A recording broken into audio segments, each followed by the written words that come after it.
మన ప్రభు మన రక్షకుడైన యేసు ప్రభువారి పేరిట ది లాస్ట్ అవర్ కడవరి గడియ బైబిల్ స్టడీ గ్రూప్ సభ్యులందరికీ ప్రత్యేక వందనాలు శుభాలు తెలియజేస్తున్నానండి. మన ప్రభు చూపిస్తున్న మహాకృపను బట్టి, బయలుపరుస్తున్న ప్రత్యక్షతను బట్టి ఎంతగానో స్తుతిస్తూ, కృప కలుగున్నట్లు మీరు నా యందు ప్రార్థన చేస్తున్న విధానాన్ని బట్టి దేవుని ఎంతగానో స్తుతిస్తూ ఉన్నానండి. అనేకులు సర్వసత్యంలో వచ్చేలాగున, అనేకులు ఉపదేశంలో నాటుబడులాగున మీరు మీ ప్రార్థనలో జ్ఞాపకం చేసుకోలేరని మనవి చేస్తున్నాను. ధ్యానాంశము ప్రకటన గ్రంథము 4:2. వేయబడిన సింహాసనము చేరడానికి 6 మెట్లు. ఆ 6 మెట్లలో మొదటి మెట్టు మారు మనస్సు ఒక మెట్టుగాను పునాదిగాను ధ్యానిస్తున్నాము. ఎందుకు అనంటే, నీతిమంతులే రక్షించబడుట దుర్లభమైతే పాపులు, భక్తిహీనులు ఎక్కడ నిలబడతారని దేవుని వాక్యం సెలవిస్తుంది. అనగా రేపు ఆయన ప్రత్యక్షమైనప్పుడు ఎత్తబడే గుంపులో నీతిమంతులు కూడా చాలామంది ఉండరు. విడబడే గుంపులో చాలామంది నీతిమంతులు ఉంటారు. వారు ఎత్తబడరు. వారు ఎత్తబడడం చాలా కష్టం. ఆ ఎత్తబడే గుంపులో, ప్రత్యేకించబడిన గుంపులో, ప్రతిష్ట కలిగిన గుంపులో, నియమించబడిన గుంపులో, దేవుడు అనుకున్న గుంపులో, అంటే సంకల్పము ఇచ్చిన ఆ గుంపులో మనం ఉండులాగానే బైబిల్ స్టడీ చేస్తూ ఉన్నామండి. చూడండి, నిన్నటి వరకు మనం 6 అంశాలుగా నేర్చుకున్నాము. ఆ 6 అంశాల్లో నిన్న ఒక భాగాన్ని నేర్చుకున్నాము. ఏంటి 6 అంశము అని అంటే, పరిసయ్యుల నీతి శాస్త్రుల నీతి కంటే మీ నీతి అధికం కాని యెడల పరలోక రాజ్యంలో ప్రవేశించరు. ఏంటి వారి నీతి అనగా అగ్ర స్థానములను, అగ్రపీఠములను కోరుతున్నారు. ఎందుకు కోరుతున్నారు అని అంటే, పరలోక రాజ్య బలత్కారముగా బలవంతముగా పట్టుకుని వారు ఏలుచున్నారంట. వాళ్ళు ఏలుచున్న వారు రేపు విడబడతారు. నిన్న దినాన్ని నేర్చుకున్నామండి. ఈరోజు అదే అంశంగా మత్తయి సువార్త 23:1 రెండో అంశంగా నేర్చుకుందాము. మత్తయి సువార్త 23:1. శాస్త్రుల నీతి కంటేను శాస్త్రులు, పరిసయ్యులు మోషే పీఠమందు కూర్చుండువారు. వారు మీతో చెప్పిన వాటన్నిటినీ అనుసరించి గైకొనుడి, అయినను వారి క్రియల చొప్పున చేయకుడి. Praise the lord. దేవుని వాక్యం ఏమని సెలవిస్తుందంటే, శాస్త్రులు, పరిసయ్యులంట మోషే పీఠమందు కూర్చున్నారంట. ఇదిగో వారు ఏమి చెప్తున్నారో అది చేయండి అని మాట్లాడుతున్నారు. ఇంకో చోట ఏమని రాసిందంటే, మత్తయి సువార్త 16:12. ఇదిగో పరిసయ్యులు, సద్దూకయ్యులు అను పులిసిన పిండి బోధ గురించి జాగ్రత్త పడండి. అంటే వారు చేస్తున్న బోధ గురించి జాగ్రత్త పడండి అంటూనే మత్తయి సువార్త 23:1 ఏమంటుందండి, ఇదిగో వారు మీతో చెప్పిన వాటన్నిటిని అనుసరించి గైకొనుడి అని అంటున్నారు. అదేంది ప్రభువా, ఒక చోటు వారి బోధన గురించి జాగ్రత్త పడు అంటూనే మరలా వారు ఏదైతే చెప్తున్నారో చేయమంటున్నారు అని అంటే, అక్కడ రాసిన మాట వినండి. శాస్త్రులు, పరిసయ్యులు అంటే మోషే పీఠమందు కూర్చున్నారంట. అనగా దాని అర్థం ఏంటంటే, సబ్బాత్ విశ్రాంతి దినమున వారు దైవ లేఖనాలను తీసుకొని సమాజ మందిరంలో ప్రకటిస్తూ ఉంటారంట.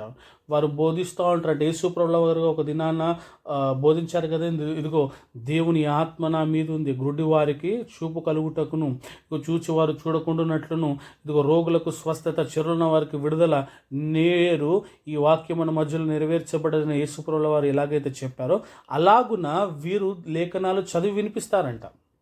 అప్పుడు యేసు ప్రభువు అంటున్న మాట ఏంటంటే, ఇదిగో వారు దేవుని వాక్యం చదువుతున్నారు కాబట్టి, దేవుని వాక్యమే చెప్తున్నారు కాబట్టి, అప్పుడు ఆ దేవుని వాక్యంని అనుసరించి గైకొనాలి మీరు.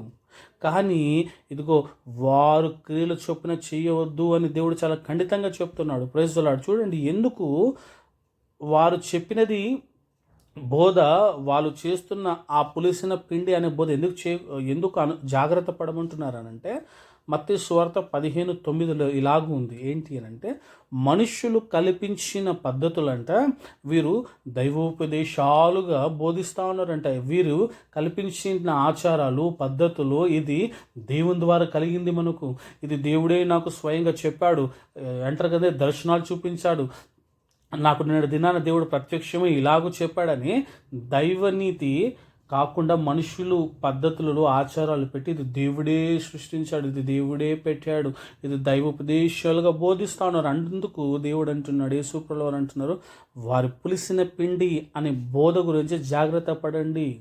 మత్తయి సువార్త 23 మూడులో అంటున్నాడు, ఇదిగో వారు మోయ సఖ్యము కాని భారమైన బరువులు కట్టి మనుషుల భుజాల మీద వారు పెట్టుదురు కానీ తమ వ్రేలుతో వాటిని కదిలింపారంట. వారి క్రియలు చొప్పున చేయకండి. ఏంటి వారి క్రియలు అంటే, వారంట మోయ సఖ్యము కాని బరువులంట విశ్వాసం మీద పెడుతున్నారంట, కానీ వాళ్ళు చిటికన వేలుతో ఆయన దాన్ని తీయట్లేదంట. అంటే వారు చేయట్లేదంట. అంటే వీరు చెబుతారే కానీ వీరు చేసే పాస్టర్స్ కాదు, వీరు చెబుతారే కానీ వీరు చేసే విశ్వాసులు కాదు అని దాని అర్థం. చూడండి, మొన్నటి దినాన ఒక మీటింగ్కి వెళ్ళాం. మీటింగ్కి వెళ్ళినప్పుడు ప్రార్థన చేస్తూ ఉన్నాను. ప్రార్థన చేస్తున్నప్పుడు ఇనాగ్రేషన్ టైంలో ప్రార్థన చేయమంటే ప్రార్థన చేశాను. దేవుని ఆత్మచేత నింపబడి ప్రార్థన చేశాను. అక్కడ ప్రార్థన అయిపోయిన తర్వాత కొంతమంది యవనస్తులు వచ్చారు నా దగ్గరికి. వాళ్ళు సంఘ పెద్దలంటే, నాకు తర్వాత తెలిసింది వారు సంఘ పెద్దలంటే, అన్న మాకు కూడా ప్రార్థన చేయడం నేర్పించండి అన్న అంటున్నారు. ఏమంటున్నారంటే, ప్రార్థన చేయడము నేర్పించండి. అప్పుడు నేను అన్నాను, ప్రార్థన ఒకరు నేర్పిస్తూ వచ్చేది కాదండి. చూడండి, దేవుని వాక్యం సెలవిస్తుంది, ఇదిగో నాయన తండ్రి అని విజ్ఞాపన చేయు ఆత్మని అంట దేవుడు అనుగ్రహిస్తాడంట. అంటే ప్రార్థన ఎలాగూ చేయాలో మనకు తెలియదు కాబట్టి మీరు ఆయనను అడిగిన ఎడల ఆయన ఆత్మని మీలో వచ్చినప్పుడు ఆ ఆత్మని మనకు ప్రార్థన నేర్పుతుందంట. ఆమేన్. కానీ వీరేం చేస్తున్నారు చూడండి, మోయ సఖ్యము కాని బరువులు కట్టి మనుషుల మీద మోపుతున్నారంటే ఏంటి అంటే, చూడండి, అర్పణకు దేవుడు పెట్టిన నియమం ఏంటంటే, నీవు పాపం చేసిన ఎడల నీవు బీదవాడివైతే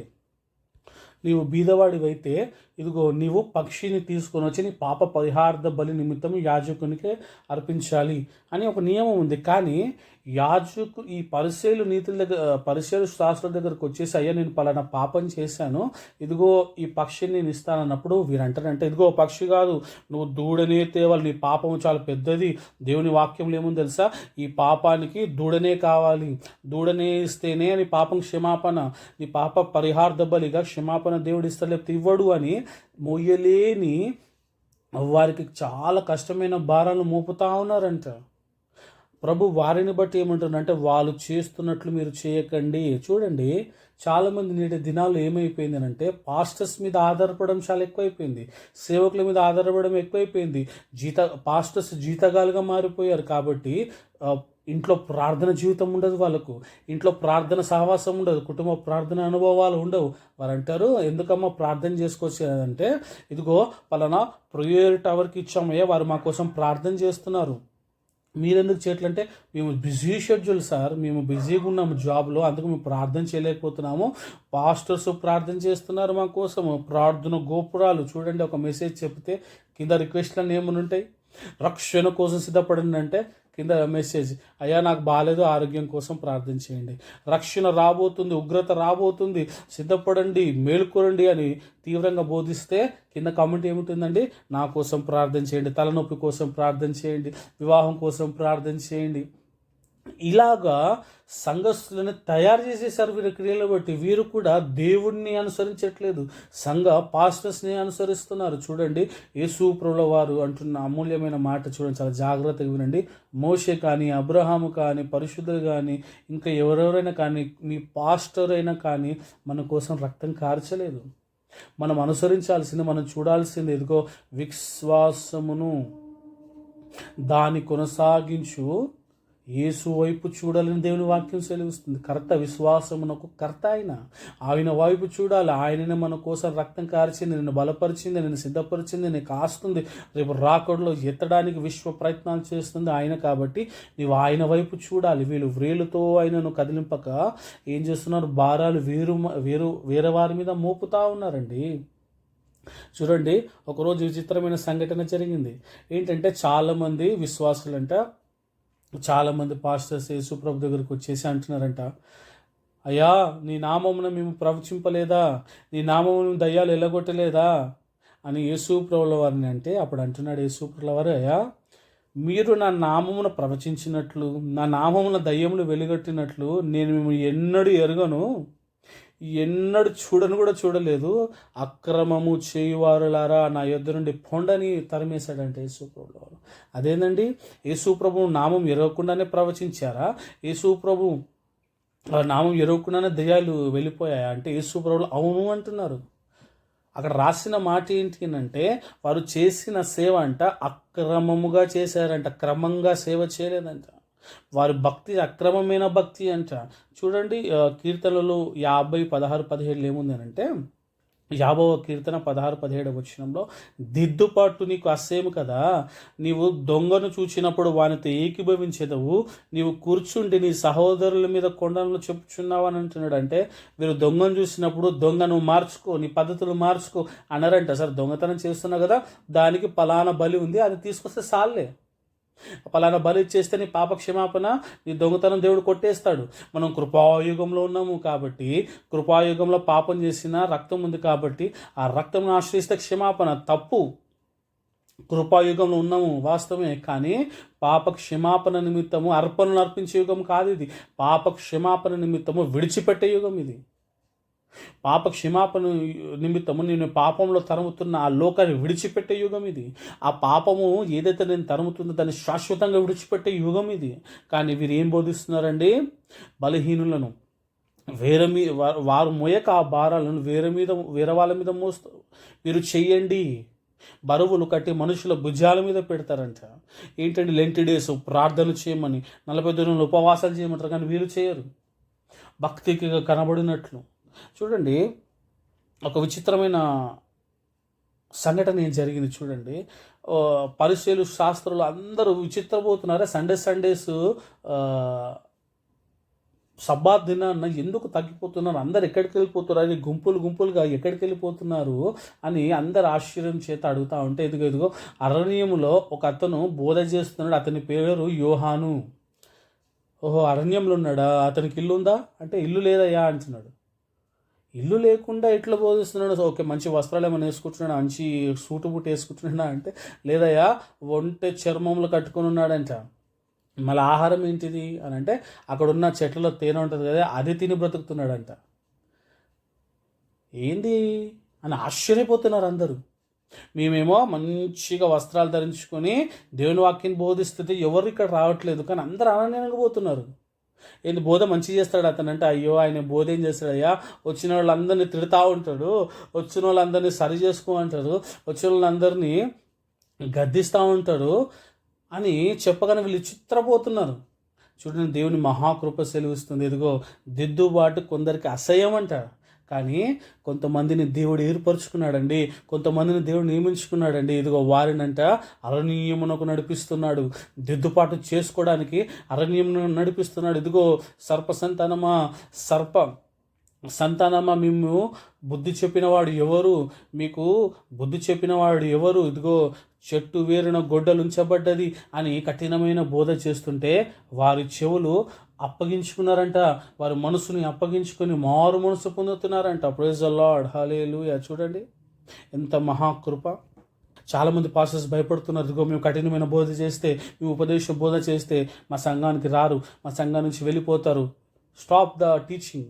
దేవుడు నియమించిన బోధ చేయండి, దేవుడు ఇచ్చిన బోధ చేయండి, దేవుడు చెప్పమన్నది చెప్పండి. కానీ సంఘాలలో విశ్వాసులు చెప్పమన్నది, విశ్వాసులకు నచ్చినది, విశ్వాసులు కావాలనుకుని చెప్తున్నారు. ఈ బోధ వింటున్న గుంపంతా రేపు విడవబడుతుంది, జాగ్రత్త. Praise the lord. కృప. వారు మోషే పీఠం ముందు కూర్చున్నారు కాబట్టి దేవుని వాక్యాన్ని చెప్తున్నప్పుడు అనుసరించండి, వారి క్రియలు అనుసరించకండి. వారు ఇది దైవోపదేశాలుగా బోధిస్తున్నారు, ఇది మనల్ని విడవడే గుంపులోనికి నెట్టేస్తుందండి. అలాంటి బోధ నుంచి, అలాంటి ఆ ప్రసంగాల నుంచి బయటపడండి. మీకోసం నేను ప్రార్థన చేస్తాను. ప్రార్థన. పరిశుద్ధుడ మహోన్నతుడ నీకు స్తోత్రం నాయన.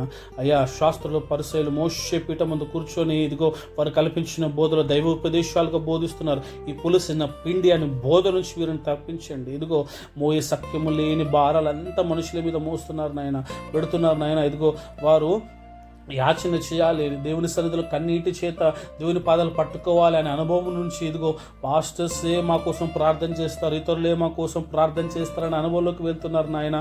వీరిని మనసులు నీ వైపు తిప్పుటకు మార్చండి. ఇదిగో యాచన చేయుటకు, ప్రార్థన చేయుటకు, నీ పాదాలు పట్టుకుని అనుభవంలోకి నడిపించమని ప్రార్థన చేస్తాను. కనికరించి కృపనిచ్చి సాయం చేయగలరని, రాకడికి సిద్ధపరచగలరని మీకే అప్పగించుకుంటూ నజరేయుడైన యేసు అతి పరిశుద్ధ పేరిట ప్రార్థిస్తూ అడిగి వేడుకొని పొంది నామ పరమ తండ్రి. ఆమేన్. God bless you all.